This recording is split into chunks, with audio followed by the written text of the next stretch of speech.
Sans doute la maladie. Je crois que c'est la maladie qui fait plus peur à tout le monde que le reste. Le Sénégalais, l'Africain, le journaliste, le président ou bien même le panafricain, plusieurs cordes à son arc, ce qui faisait de lui un homme multidimensionnel pour ceux qui l'ont connu. Aucun qualificatif ne suffit pour définir l'homme. Pape Diouf. L'homme, comme je dis, l'homme est difficilement quantifiable, tellement il avait des qualités. Nul n'est parfait, tout à fait, c'est un fait. Mais je pense que les qualités du pape faisaient que les gens oubliaient qu'il avait des défauts. C'était une personnalité extrêmement riche qui nous apportait énormément, qui nous éclairait, qui nous apportait. C'était un autodidacte, il s'était fait tout seul, mais il était d'une grande culture. C'est pour ça d'ailleurs que j'ai tenu à témoigner devant une bibliothèque un peu symbole des éléments qui faisaient la richesse de Pape Diouf. Une richesse intellectuelle donc très forte, une richesse aussi humaine, car c'était un ami fidèle. C'était un homme d'une très grande dimension, c'est un gentleman.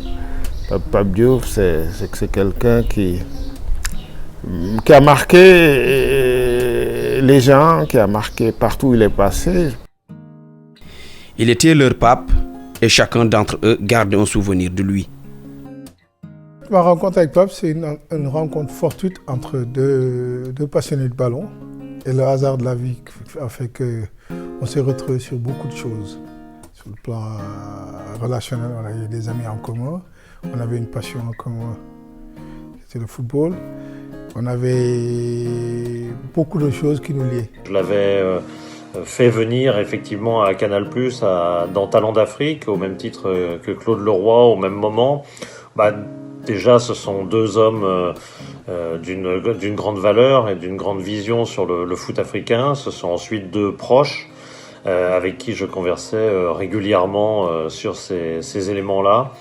Et donc c'était tout naturellement que je m'étais tourné vers Pape, j'étais venu le voir à Marseille pour lui demander de me faire cet honneur, et il avait accepté immédiatement, comme globalement toujours dès que je lui demandais quelque chose, parce qu'encore une fois c'était quelqu'un de très fidèle, très droit.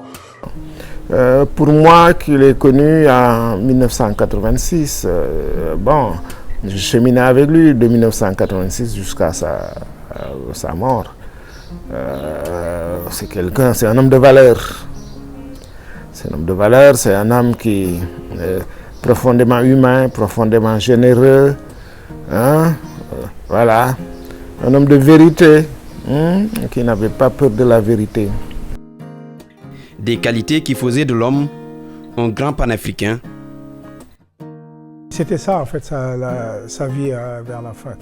Et c'était un combat, il en faisait un sacerdoce. C'est-à-dire c'était le combat pour la reconnaissance des sportifs et au-delà du sportif, des personnalités. Parce qu'il a toujours dit pourquoi est-ce que les joueurs africains ne sont adulés, applaudis que pendant qu'ils sont sur le terrain.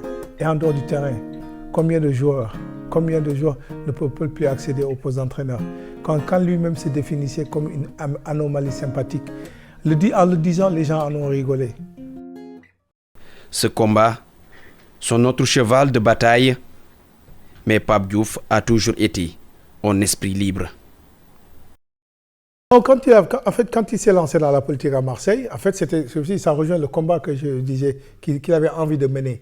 Il s'est dit, on ne laissera pas l'assiette aux autres, on va aussi mettre la main dans l'assiette. Donc il est venu pour aller mener ce combat aussi sur le plan politique au niveau de Marseille, parce qu'il avait une légitimité. Tout ce que je sais, c'est que on lui a proposé un poste de ministre des Sports sous le président Wade.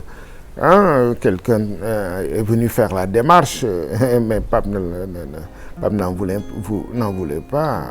Donc voilà, mais ça ne veut pas dire qu'il était proche de ce régime, non. Libre sur terre, Pape Diouf est aussi parti libre emporté par la Covid-19 le 31 mars 2020 à l'âge de 68 ans. Un an déjà, le monde se souvient de lui. Sa veuve et ses amis veulent mettre en place une fondation afin de pérenniser ses œuvres dans l'éducation, le journalisme, le caricatif et le football.